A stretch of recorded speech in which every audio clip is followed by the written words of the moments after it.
इस YouTube channel को subscribe करें और अगली वीडियो का अपडेट पाने के लिए बेल आइकन दबाएं।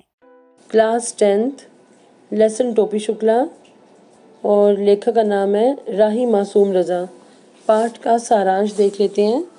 प्रस्तुत पाठ टोपी शुक्ला प्रसिद्ध कथाकार राही मासूम रज़ा द्वारा लिखित है। टोपी के पिता एक जाने माने डॉक्टर हैं। उनका परिवार भरा पूरा है।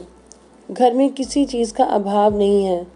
बचपन में जब टोपी शुक्ला चौथे दर्जे की पढ़ाई कर रहा था तो उसकी मुलाकात इफ़न से हुई। टोपी की इस पहली दोस्ती से उसे बहुत लगाव था। टोपी का ये इफ़न जो था ये पहला मित्र था। दोनों में गहरी मित्रता थी। टोपी अक्सर इफ़न के घर चला जाता था। वे इफ़न की दादी के पास बैठकर उनसे कहानी सुनता था, जो उसे तरह तरह की कहानियाँ सुनाती थी। इफ़न के परिवार में उसकी दादी, अब्बू, अम्मी, बड़ी व छोटी बहनें थीं। उसके दादा और परदादा बहुत प्रसिद्ध मौलवी थे। इफ़न के अब्बू कलेक्टर थे। सारे परिवार में इफ़न को अपनी दादी सबसे अच्छी लगती थी। इफ़न की दादी पूरब की रहने वाली थी। ब्याह कर आने के बाद उन्हें अनेक असुविधाओं का सामना करना पड़ा। दादी एक ज़मींदार की बेटी थी।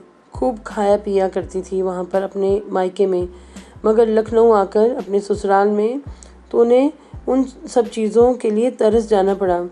उन्हें गाने बजाने का शौक़ था, मगर मौलवी के घर में इन बातों की मनाही थी, क्योंकि उनकी शादी एक मौलवी के साथ हुई थी।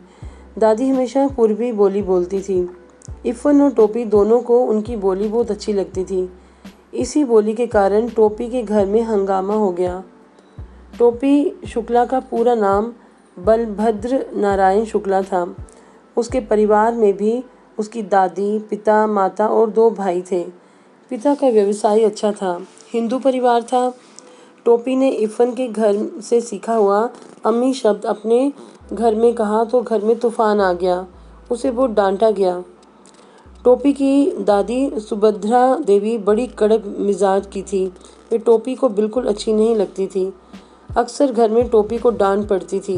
बड़े भाई मुन्नी बाबू झूठी शिकायत करके उसे पिटवाते थे, तो छोटा भाई भैरव उसकी कॉपियां फाड़ डालता था। टोपी अपने सारे दुख इफ़न के साथ बांटता था। दोनों दोस्त अक्सर अपना अपना सुख दुख साझा कर लिया करते थे।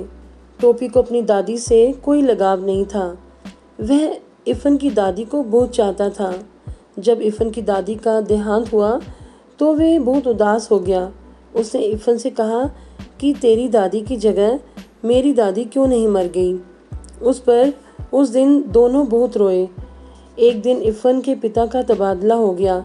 इफ़न के जाने के बाद टोपी शुक्ला इतना अकेला हो गया कि वह हमेशा उदास रहने लगा। उसने किसी और को मित्र भी नहीं बनाया। टोपी को इफ़न के घर जाने की इतनी आदत थी कि एक दिन वे उसी सरकारी बंगले में जा पहुंचा जहां दूसरे कलेक्टर का परिवार आकर रहने लगा था।